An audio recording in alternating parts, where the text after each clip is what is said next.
아멘. 오늘 우리에게 주신 하나님 말씀 로마서 12장 9절로 21절까지 말씀입니다. 오늘은 표준 세번역 성경을 가지고 함께 같이 읽도록 하겠습니다. 로마서 12장 9절로 21절까지입니다. 사랑에는 거짓이 없어야 합니다. 악한 것을 미워하고 선한 것을 굳게 잡으십시오. 형제의 사랑으로 서로 다정하게 대하며 존경하기를 서로 먼저 하십시오. 열심을 내어서 부지런히 일하며 성령으로 뜨거워진 마음을 가지고 주님을 섬기십시오. 소망을 품고 즐거워하며 환난을 당할 때 참으며 기도를 꾸준히 하십시오. 성도들이 쓸 것을 공급하고 손님 대접하기를 힘쓰십시오. 여러분을 박해하는 사람들을 축복하십시오. 축복을 하고 저주를 하지 마십시오. 기뻐하는 사람들과 함께 기뻐하고 우는 사람들과 함께 우십시오.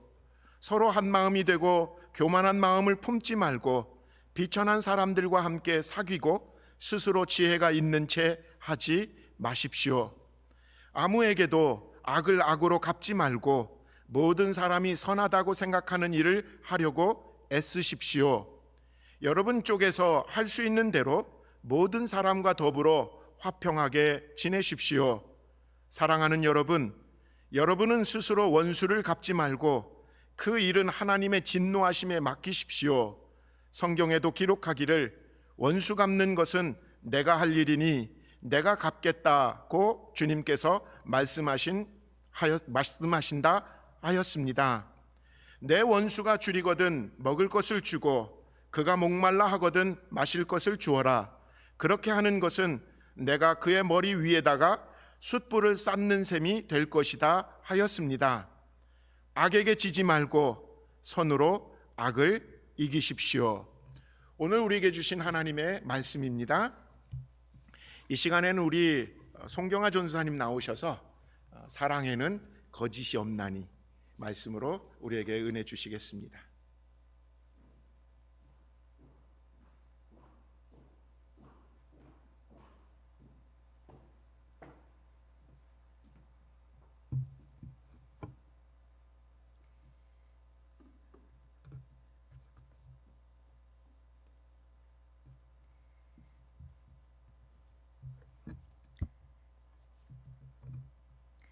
네, 지난번 호세아 6장 말씀을 전할 때 로마서 12장 1절부터 8절도 같이 묵상을 하였기에 이번에는 계속해서 로마서 12장 9절부터 21절을 묵상을 하려고 합니다. 노트 필기하실 필요는 없지만 제가 로마서를 많이 크로스 레퍼런스를 할 텐데 그 성경 구절을 적어 놓으셨다가 제가 말을 똑바로 하는지 체크해 보시면 좋을 것 같습니다. 네, 여러분 편지를 사랑하는 사람에게서 손편지를 받으신다면 그 편지를 받으시고 한 문장은 오늘 읽고 그 다음 문장은 다음 날 읽고 하시지 않잖아요. 마찬가지로 서신서도 처음부터 끝까지 한 번에 읽는 것이 그 편지의 내용을 이해하는 데 도움이 됩니다. 그리고 만약 여러분의 선조 할아버지께서 500년 전에 이순신 장군에게서 편지를 받으셨다고 하면 제가 이 에피소드는 그 김영철의 동네 한 바퀴라는 데서 2주 전인가 봤는데요. 진짜로 그러신 분이 한 분 계시더라고요. 만약에 여러분의 선조 할아버지가 그 500년 전에 이순신 장군에게서 받은 편지를 여러분이 발견을 하셨다. 그러면은 그 뜻을 제대로 파악하기 위해서 그 당시의 정황에 대해서 탐구하시지 않겠습니까? 마찬가지로 우리가 서신서를 읽을 때도 사도 바울의 정황, 그리고 그 로마 교회의 정황, 그 당시에 로마 교회의 어떤 상황에 있어서 무슨 마음으로 이 편지를 읽었을까, 그리고 사도 바울은 무엇을 그 사람들에게 전해주고 싶었을까? 그것을 탐구하시는 것이 우리가 지금 우리 상황에서 이 우리 문제에서 이 말씀을 적용하고 실천하고 하나님에게 순종을 하는데 도움이 됩니다. 네, 사도 바울이 쓴 로마서의 배경에 대해서 이 편지 자체에 나와 있는데 그 로마서 1장 8절부터 15절에 보시면 바울의 로마 방문 계획이 나와 있습니다. 시간상 다 말씀을 드릴 수는 없고 여기에서 사도 바울은 나의 간절한 소원은 로마에 있는 여러분에게도 복음을 전하는 일이라고 했습니다. 그러니까 로마의 방문을 준비시키기 위해서 사도 바울이 편지를 썼다고 볼 수 있고요. 로마서 15장에 보시면 15장에 그 22절부터 33절에 보시면 사도 바울이 여러 번 로마 교회를 방문하려고 했는데 길이 막혔었고요. 그리고 지금 사도 바울이 가는 길은 예루살렘 교회에 그 마게도니아와 아가야 사람들이 헌금한 예루살렘에 있는 성도들에게 보낼 구제 헌금을 가지고 예루살렘 성도들에게 가는 길인데 거기에서 이제 그분들에게 그 헌금을 드리고 그리고 나서 그 스페인으로 선교 여행을 갈 때에 로마 교회에 들리고 싶다고 말하고 있습니다. 그리고 이 로마 교회 사람들은 예루살렘 성도들에게 빚을 진 사람들이고 이방 그리스도인들은 그 예루살렘 교회에게서 신령한 복을 나누어 받았으니 예루살렘 교회의 육신의 생활에 필요한 것을 봉사 의무가 있다고 말을 하고 있고요.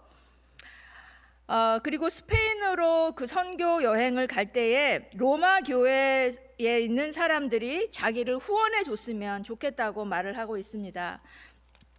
이런 것들이 이제 사도 바울이 로마서를 쓴 그 목적들이 되겠는데 이 외에도 로마 교회가 당시 처해 있던 상황에 대해서 써놓은 참고서들을 보면 당시 로마 교회에는 이방인 그리스도인들과 그 유대인 그리스도인들이 함께 있었는데 유대인들이 로마에서 추방되는 일이 있고 난 뒤에 이방인 그리스도인들이 주축을 이루게 되었습니다. 그리고 나서 유대인 그리스도인들이 돌아온 후 그 두 그룹 사이에 갈등이 있었음을 저희가 알 수 있습니다. 로마 교회에 있는 그리스도인들은 이런 질문을 했을 수 있습니다. 하나님께서 이스라엘과 맺으신 언약은 어떻게 된 거지? 지금 저희가 역대기서를 이제 보면서 그 다윗 언약에 대해서 다시 배우고 있는데 그 언약은 어떻게 된 거지? 그리고 어떻게 교회에 이렇게 이방인들이 가득하게 되었을까? 그 이방인들과 유대인들은 어떻게 함께 하나님의 백성이 될 수 있지? 이런 질문들을 가질 수 있습니다. 그런 상황에서 저였다면 마음이 급해서 빨리 이 두 그룹을 화해를 시키려고 로마서 12장부터 시작을 했을지 모르는데 사도 바울은 어떻게 접근하냐 하면 이런 갈등을 계기로 차근차근 체계적으로 복음을 잘 설명하는 계기로 삼습니다. 로마서 1장의 인사말에 보시면은 거기에 3명의 등장인물이 나오는데 로마서 교인들, 사도 바울, 그리고 복음이가 나옵니다. 복음. 그래서 이 복음을 중심으로 사도 바울과 로마 교인들이 어떻게 연결이 되어 있고 그리고 그 관계를 토대로 사도 바울은 로마 교회 안에 문제를 접근하고 있습니다. 사도 바울과 로마 교인들은 복음을 통해서 맺어진 관계고 또 복음에 기초한 그런 관계입니다. 어떻게 보면 사도 바울은 이 복음의 진리에 대한 공부를 철저히 시키고 그리고 나서야 복음에 나타난 하나님의 은혜에 힘입어 하나님이 어떤 분이신가에 대한 진리에 기초해서 어떻게 살아라 라는 삶의 권면을 하고 있습니다. 12장부터 15장을 우리는 사랑이라는 주제로 볼 수 있습니다. 오늘은 12장 9절부터 21절까지만 보겠는데요. 12장 시작을 할 때 형제자매 여러분, 그러므로 나는 하나님의 자비하심을 힘입어 여러분을 권합니다 라고 말하고 있습니다. 형제자매 여러분, 그러므로 이 기법은 사도 바울이 아주 자주 쓰는 기법인데 11장까지 말한 모든 내용에 기초해서 이 권면을 시작한다는 말입니다. 그리고 특히 또 11장에 강조한 하나님의 풍성하신 긍휼에 기초해서 이 권면을 시작을 하는 것입니다. 12장 1절부터 2절은 복수로 되어 있습니다. 여러분에게 드리는 그 권면이고요. 어떻게 보면 이것이 그 앞으로 나올 모든 권면의 기초라고 볼 수 있습니다. 그리고 3절에서 이제 첫 번째로 그 개인들에게 주는 권면이 나오는데 그것은 각자의 받은 은사대로 이 지체를 세우는 데에 힘을 쓰라는 그런 권면입니다. 그리고 두 번째로 나오는 권면이 이제 9절부터인데요. 사랑에는 거짓이 없어야 합니다. 그렇게 시작을 합니다. 사랑에는 거짓이 없어야 합니다라는 그 말에는 원래는 동사가 없는데요. 그러니까 어떻게 보면 이것은 제목이라고도 볼 수가 있습니다. 사랑에는 거짓이 없어야 함을 문자적으로 보면 사랑은 위선이 아니다라는 얘기인데, 이것은 우리가 그냥 흔히 생각하는 위선이라기보다는 가면을 쓴 연극을 말합니다. 그러니까 다르게 말하자면 사랑은 연기가 아니다, 사랑은 쇼가 아니다 라는 말입니다. 연기가 아닌 사랑, 쇼가 아닌 사랑, 이것이 그 앞으로 나올 12장의 제목입니다. 네, 예수님의 사랑은 연기가 아니었습니다. 예수님은 진실로 긍휼히 여기셨고 진실로 끝까지 우리에게 참된 자유의 삶을 주시기 위해서 희생하셨습니다. 우리가 아직 죄인이었을 때 우리를 위하여 죽으심으로 하나님께서 우리에 대한 사랑을 확증하셨습니다. 그러므로 그런 근거를 가지고 사도 바울은 우리의 몸을 하나님께서 기뻐하시는 산 제물로 드리라고 말하고, 이것이 이런 하나님, 진실로 불쌍하게 여기시고 진실로 사랑하시고 진실로 끝까지 우리를 위해서 희생하신 그런 하나님에게 드리는 합당한 예배라고 말하고 있습니다. 12장 9절부터 21절의 제목을 거짓이 아닌 사랑, 연기가 아닌 사랑, 쇼가 아닌 사랑이라고 붙인다면 9절의 후반부는 악한 것을 미워하고 선한 것을 굳게 잡으십시오는 이 나머지 부분을 요약하는 말이라고 볼 수 있습니다. 첫 번째 측면은 악한 것을 미워하고 선한 것을 굳게 잡으십시오라는 것은 열정을 식히지 않는 필사적인 노력입니다. 위선과 노력은 다릅니다. 저희가 생각할 때에 내가 마음이 없을 때 저 사람 내가 사랑하는 감정이 안 생기는데 사랑의 행동을 하는 것은 위선이 아닐까라고 생각할 수 있지만 그것은 사랑의 노력입니다. 사랑의 수고이고 이것을 사도 바울이 이야기하고 있습니다. 여러분들이 그 토요일마다 댁 공사에 자원하시는 것, 그리고 주일 예배를 위해서 10명이 넘으시는 분들이 주중에 또 주일에 이 프로덕션을 위해서 일하시는 것, 그리고 가정의 경제가 별로 그렇게 좋으시지도 않은데 그 그로서리에서 장을 잔뜩 보셔갖고 여러 사람들에게 나눠주실 국을 만드시는 것, 그리고 인도자나 뭐 속장이 아니신데도 내가 교회 어른이라는 것에 생각하셔서 필요한 지체들에게 주중에 전화를 하시는 것, 이런 모든 것들이 사랑의 수고입니다. 선한 것을 굳게, 악을 미워하고 선한 것을 굳게 잡는 그 요약의 두 번째 측면은 분별력이 있는 것입니다. 17절에 보시면 아무에게도 악을 악으로 갚지 말고 모든 사람이 선하다고 생각하는 일을 하고 애쓰십시오. 그러니까 다시 나오고, 또 21절에 악에게 지지 말고 선으로 악을 이기십시오라고 이 12장이 단락을 맺습니다. 그러니까 거짓 없는 사랑은 예를 들면 분류는 아니라는 겁니다. 그리고 내 아이가 또 다른 아이를 분리를 하거나 왕따를 시킬 때 괜찮다고 말해주는 것도 아니라는 것입니다. 사랑에는, 거짓 없는 사랑에는 분별력이 있어서 우리 각자를 하나님의 선으로 인도하는 그런 역할이 있는 것입니다. 네, 10절부터 저희가 살펴볼 때에 꼭 이런 것은 아니지만 우리의 그 편리를 위해서 사랑의 범위를 작은 서클에서 시작해서 이제 크게 전진해 나가는 그런 관점으로 살펴보겠습니다. 10절부터 13절을 보시면 첫 번째 우리의 사랑의 그 서클에는 성도들이 있음을 볼 수 있습니다.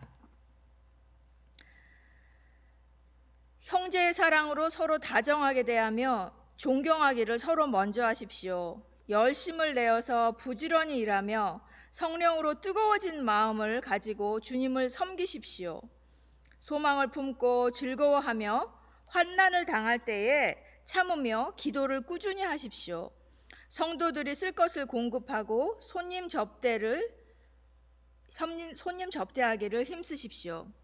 10절에 메시지 성경으로 보시면 깊이 사랑하는 좋은 친구들이 되십시오.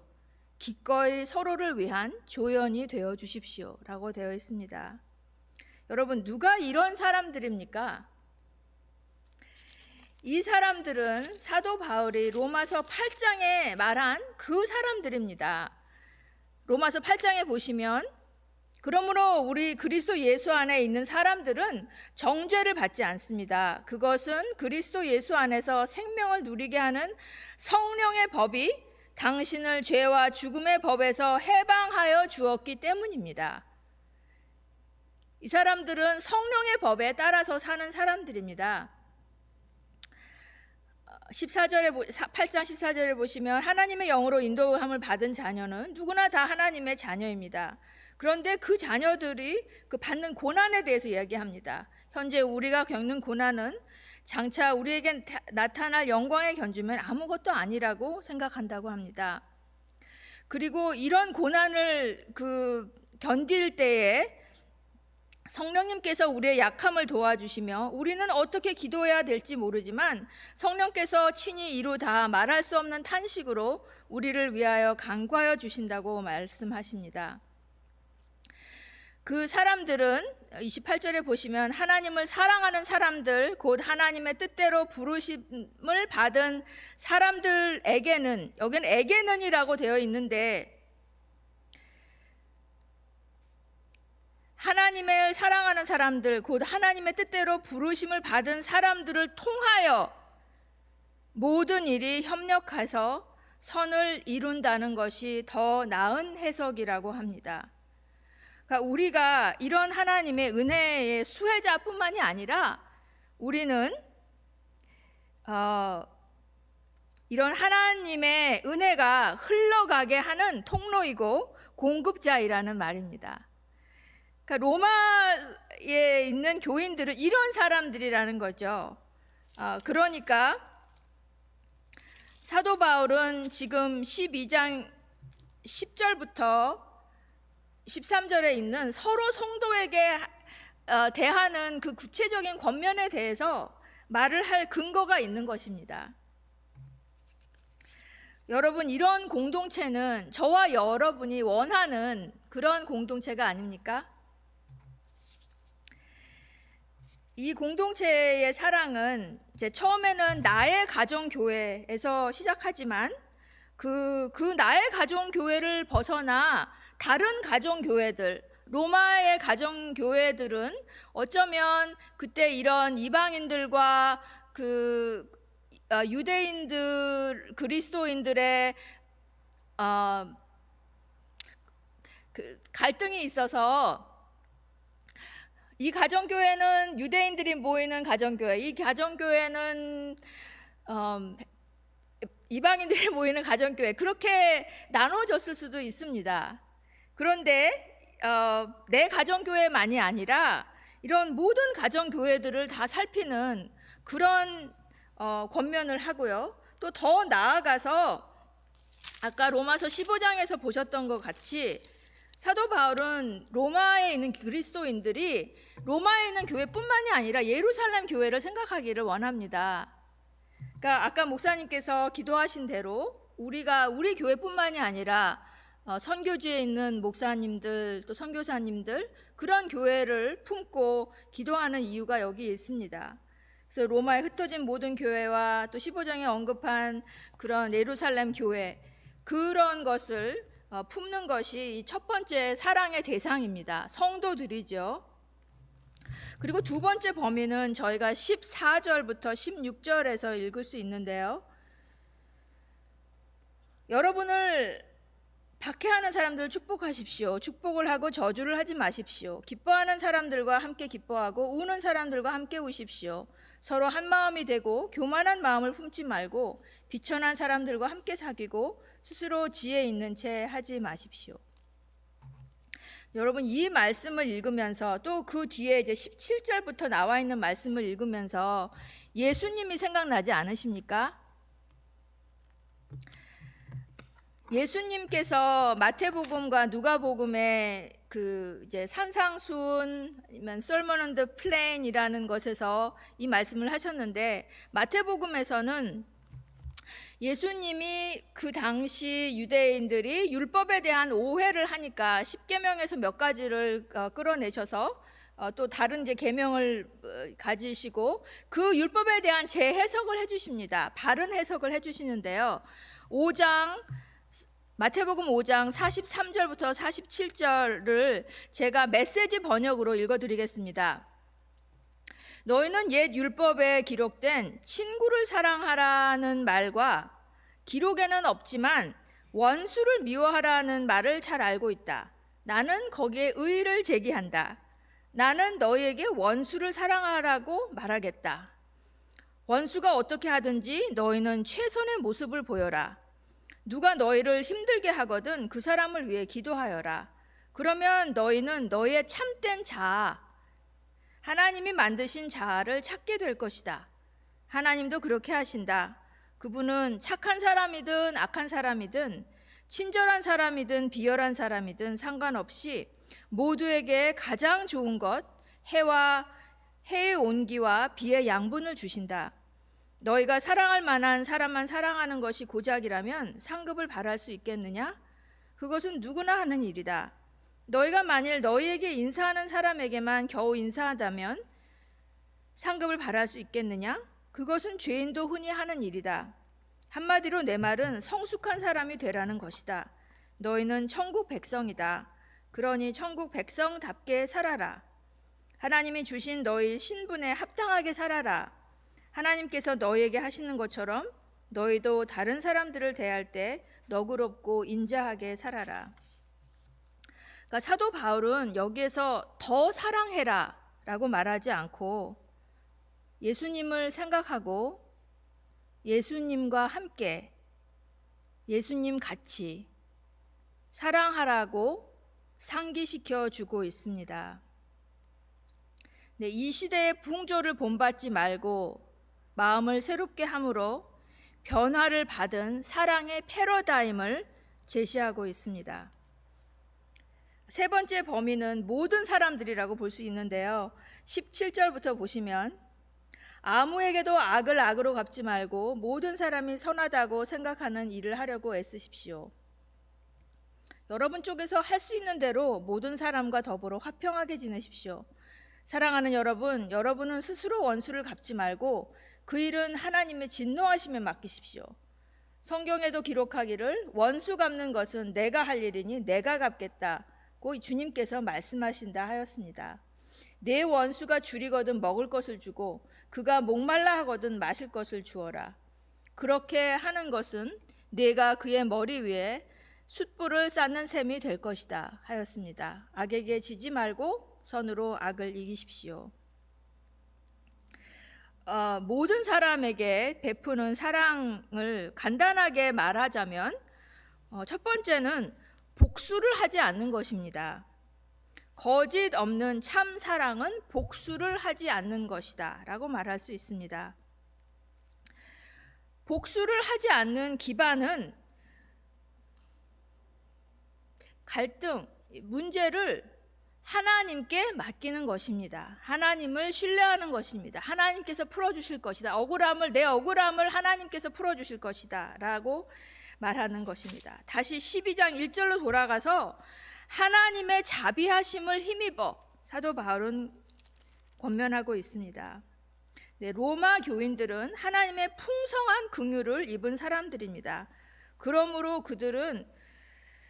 그들에게 악을 행하는 사람들에게라도 그 악을 행하는 사람들이 어떤 필요에 처했을 때 그들에게 긍휼을 베풀 수 있는 성령의 힘을 부여받은 사람들입니다.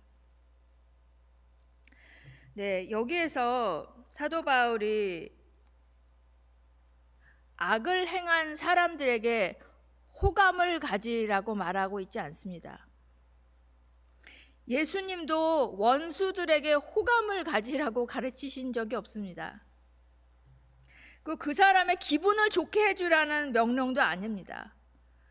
그리고 만약에 학대의 관계에 있다면 그 관계에 머물러서 떠나지 않고 머무르라는 그런 말씀도 아닙니다. 그러나 나에게 해를 끼친 사람에게 나쁘게 하지 말아라. 그리고 한 걸음 더 나아가서 그 정황이 정말 내가 그 사람의 필요를 돌봐야 될 상황이라면 비겁하게 물러서지 말고 그렇게 하라는 그런 말씀입니다. 하나님께서 갚아주실 것이기 때문에. 그리고 13장 그 뒤에 보시면 이제 정부가 그런 일을 한다고 또 얘기를 하고 있습니다. 그러니까 우리가 친히 악을 행하지 않아도 된다는 말씀입니다. 정리를 하겠습니다. 참 사랑, 거짓 없는 사랑, 쇼가 아닌 사랑은 악을 미워하고 선을 굳게 잡는 사랑인데 분별력이 있어야 하고요. 이것은 무조건 그 사람의 그런 기분에 맞춰주는 그런 것이 아닙니다. 그 사람을 어떻게 하던 나의 선한 일로 그 사람의 얼굴이 뜨거워져서 숯불 얻는다는 얘기했는데 그래서 정말 이렇게 살면 안 되겠구나라고 하나님에게로 돌아가게 하는 그런 영향력이 있을 수도 없고 없을 수도 있지만 그래도 최선의 나의 해야 할 일은 하는 그런 것이고요. 그리고 끊임없는 열정의 노력이 있는 것입니다. 한 번 하고 마는 것이 아니라 그 열정을 끊임없이 가지는 것을 말합니다. 오늘 저와 여러분이 묵상한 이 거짓 없는 참 사랑의 행동 명령들은 저와 여러분에게 매우 부담스러울 수 있는 권면들입니다. 우리가 어떻게 이 중에 한 말씀이라도 제대로 지킬 수 있겠습니까? 하지만 우리가 그렇게 할 수 있는 근거는 그런 근거가 있다면 그것은 하나님이 주신 풍성하신 긍휼입니다. 오늘 찬양에서도 우리가 불렀던 그런 하나님의 풍성하신 긍휼입니다. 그래서 우리가 이것을 도덕적으로 이를 악물고 지켜야 하는 윤리 지침이라기보다는 하나님과의 그 풍성한 은혜의 친밀한 관계에서 하나님의 은혜, 그리고 우리 쪽에서는 믿음, 신뢰, 그 관계의 관점으로 다가가기를 원합니다. 본문에서 제시한 대로 하나님께서 우리에게 이런 권면을 주시는 것은 우리를 괴롭히시려고가 아니라 우리가 진실로 행복하고 진실로 참으로 자유를 누리기를 원하시기 때문입니다. 우리가 이렇게 살지 않으면 악에게 지고 악의 지배를 받고 우리는 하나님과의 친밀함, 이웃과의 친밀함을 잃고 마치 복음이 아무 소용이 없는 듯이 아주 피폐한 삶을 살게 되기 때문입니다.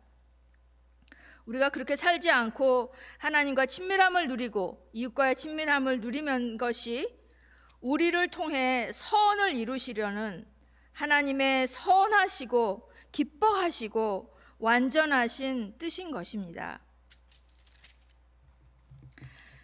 로마서 12장부터가 적용이라서 굳이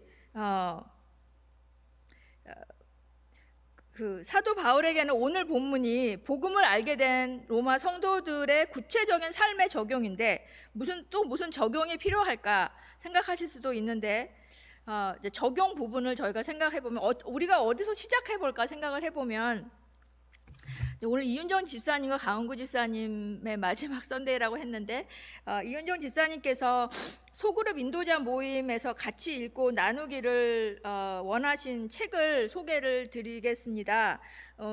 우선은 이제 한 권만 있는데요. 만약에 혹시 구입을 하길 원하시거나 아니면 빌려보길 원하시면 이종원 영성사역 팀장님 이종원 집사님이나 목사님께 얘기를 해주시면 될 것 같습니다. 관계의 가면이라는 책인데요. 이 책의 저자 러셀 윌링엄이라는 분은 우리가 하나님과 이웃과의 친밀한 동행, 거짓 없는 사랑을 누리지 못하게 방해하는 것이 관계의 가면이라고 말을 합니다. 그러니까 나에게 어떤 가면을 쓰는 습관들이 몸에 배었는가를 아는 것이 참사랑의 친밀함을 회복하는 데 도움이 될 것 같습니다. 두 번째는 말씀으로 기도를 하는 것입니다. 그것을 카톨릭 수도원에서는 렉시오 디비나라고 하는데요. 이것이 콰이어 타임의 큐티의 원조입니다. 여러분 찾아보셔도 되고요. 렉시오 디비나를 거기에 대한 서적을 읽어보셔도 됩니다. 그러니까 매일 다른 본문을 읽는 것, 또 성경을 통독하는 것 다 좋은 성경을 읽는 방법입니다. 그런데 그 외에 제가 또 다른 한 가지를 소개해 드렸죠. 이렇게 서신서 같은 짧은 로마서는 약간 길지만 이런 편지 같은 것은 처음부터 끝까지 한꺼번에 읽으시는 방법이 있습니다. 그리고 또 그 본문을 정하셔서 그것을 1년 내내 묵상하시거나 아니면 평생 내내 묵상하시는 그런 방법도 있습니다. 그것을 통독과 또 기쁨의 언덕으로를 하시면서 또 성경 한 권을 전체적으로 읽으시면서 다 병행을 하실 수 있는 방법입니다. 저의 은사님 어떤 목사님은 매일 산상수훈 마태복음 5장부터 7장을 매일 읽으시고 그것을 토대로 기도를 하셨다고 합니다. 이런 모든 부분을 여러분 혼자 하셔도 되고 또 짝을 만드셔서 함께 하셔도 됩니다. 그 짝이 여러분의 배우자가 되실 수도 있고 아니면 같은 연배의 동생, 친구가 되실 수도 있고 아니면 인생의 선배가 되실 수도 있습니다. 요새는 영상도 매우 좋은 것들이 나와 있는데 일주일에 20분이라도 같은 영상을 보시고 거기에 대한 대화를 같이 나누셔도 됩니다. 여러 방법으로 이런 친밀함을 쌓아가는 그런 훈련을 저희가 할 수 있습니다. 첫 번째 방법은 나의 친밀함을 방해하는 요소가 무엇인지 정확하게 알고 거기에 대해서 우리가 그것을 없애려는 노력을 하는 것이고, 둘째는 그 친밀함을 쌓는 훈련을 하는 것입니다. 네, 마지막으로 그리스도인의 자유, 그 책에서 있는 코트를 제가 말씀을 드리고 그리고 기도를 딱 특별히 하지는 않고 그냥 아멘 하고 마치겠습니다. 네. 그리스도인의 자유, 마르틴 루터가 쓴 그 책에 있는 코트입니다. 그리스도인은 자기 안에 갇혀 살지 않습니다. 믿음은 분명히 우리를 하늘로 들어 올립니다. 그러나 그 자리에 머물지 않습니다. 사랑은 거기서 내려오게 만들고 나 자신을 통과해 이웃 안으로 들어가게 합니다. 왜냐하면 하나님은 사랑이기에 하늘이 아니라 내 이웃 안에 살기 때문입니다. 이것이 그리스도가 요한복음 1장에서 말한 내용입니다. 신앙의 자유란 방종을 뜻하지 않습니다. 그리스도인의 자유란 모든 죄와 율법을 넘어 이웃을 사랑하고 섬기는 자유를 말합니다. 그리스도인이라면 이 자유를 철저히 사용해야 합니다. 아멘.